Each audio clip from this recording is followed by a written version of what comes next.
ఒకానొక సమయంలో ఓ గొప్ప రాజు ఉండేవాడు. అతనికి తన కుమారుడైన యువరాజుపై పరమానురాగం. నన్ను మించినవాడవుతావురా నాయన. ఒకరోజు యువరాజు వేట కోసం అడవిలోకి బయలుదేరాడు. అక్కడ అజాగ్రత్తగా కొంత దూరం వెళ్ళగానే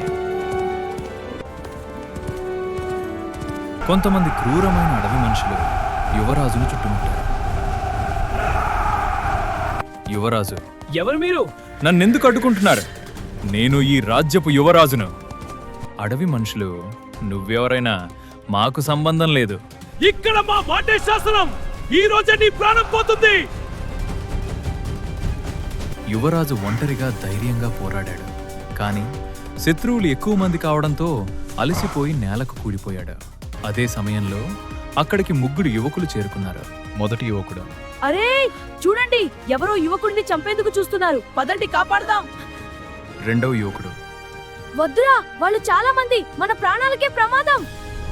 మూడవ యువకుడు, లేదు మిత్రమా, ఒక ప్రాణం పోతుంటే చూస్తూ ఉండకూడదు.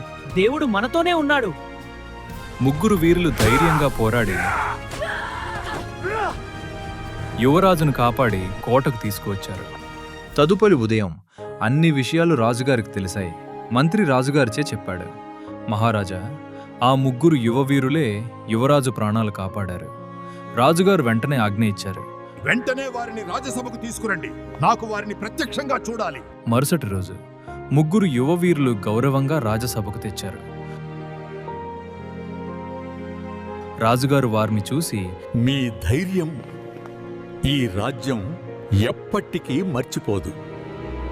సింహాసనం దిగి భావోద్వేగంతో ముందుకు వచ్చారు. రాజుగారు, మీ ధైర్యం, మీ మంచితనం ఈ రాజ్యం ఎప్పటికీ గుర్తుంచుకుంటుంది. మీకు కావాల్సిన బహుమతి ఏదైనా అడగండి. మొదటి యువకుడు, మహారాజా, మా ఇంట్లో తీవ్రమైన పేదరికం ఉంది. ఒక మంచి ఉద్యోగం దొరికితే మా కుటుంబం సుఖంగా బతుకుతుంది. దయచేసి నాకు అవకాశం ఇవ్వండి. రాజుగారు, తప్పకుండా. ఈ క్షణం నుంచి నువ్వు నా రాజ్యంలోని ముఖ్య అంగరక్షకుడు.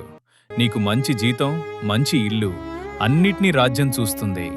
రెండవ యువకుడు, ప్రభు, నేను ఒక అమ్మాయిని ప్రేమిస్తున్నాను. కానీ నేను పేదవాడినని ఆమె తండ్రి మా పెళ్లిని అంగీకరించడం లేదు. మీరు సహాయం చేస్తే నా జీవితం మారిపోతుంది. రాజుగారు, అంతేనా? మంత్రివర్య, ఈరోజే సంబంధం ఖాయం చేయండి.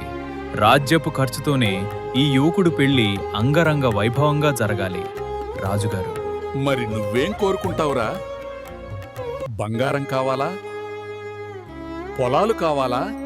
మహారాజా, నాకు ఉద్యోగం అవసరం లేదు, పెళ్లి కూడా కాదు. నా దగ్గర ఒక చిన్న కోరిక ఉంది. మూడో యువకుడు, ప్రతి సంవత్సరము సరము మీరు, మీ కుమారుడైన యువరాజు కలిసి మా చిన్నింటికి వచ్చి మా అమ్మ ప్రేమతో వండిన భోజనం చేసి వెళ్ళాలి. అదే నా జీవితంలో మీరు ఇవ్వగలిగే గొప్ప బహుమతి. గ్రామంలో వార్తలు గుసగుసలాడాయి. రాజుగారు, యువరాజు మన ఊరికొస్తున్నారు. ఆ చిన్న పూరిపాక ఉన్న చోట మహామేడ నిర్మించబడింది. అద్భుతమైన రోడ్లు,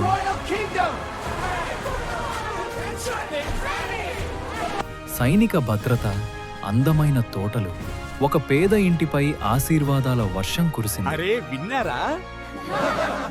వచ్చే వారం స్వయంగా రాజుగారు, యువరాజు మన ఊరికి వస్తున్నారట. రాజుగారి గ్రామ ప్రవేశం. రాజుగారు మరియు యువరాజు ఘనంగా గ్రామంలోకి ప్రవేశించారు. జనం ఆనందంతో జై అంటూ హర్షధ్వానాలు చేశారు. ఆ యువకుడమ్మ ఎంతో ప్రేమతో రాజుగారికి, యువరాజుకు భోజనం వడ్డించింది. ఇది మన జీవితానికి కూడా వర్తిస్తుంది. మనం దేవుణ్ణి ప్రార్థించేటప్పుడు చిన్న చిన్న కోరికలే అడుగుతాం. చాక్లెట్ ఇవ్వు, బొమ్మ ఇవ్వు, మార్కులు ఇవ్వు అని. కానీ అసలు ఆశీర్వాదాలు రావాలంటే మనం ఒక్క కోరిక అడగాలి. యేసయ్య, నా హృదయంలోకి రా, నా ఇంట్లో ఉండు. రాజుల రాజైన యేసయ్య మన దగ్గరకు వస్తే ఆరోగ్యం, జ్ఞానం, శాంతి, సంతోషం, ఐశ్వర్యం, మనకు కావలసినవన్నీ ఆయనే చూసుకుంటారు. బైబిల్ వాక్యం, మొదట ఆయన రాజ్యాన్ని వెతకండి, అప్పుడే ఇవన్నీ మీకు అనుగ్రహింపబడతాయి. మత్తయి 6:33.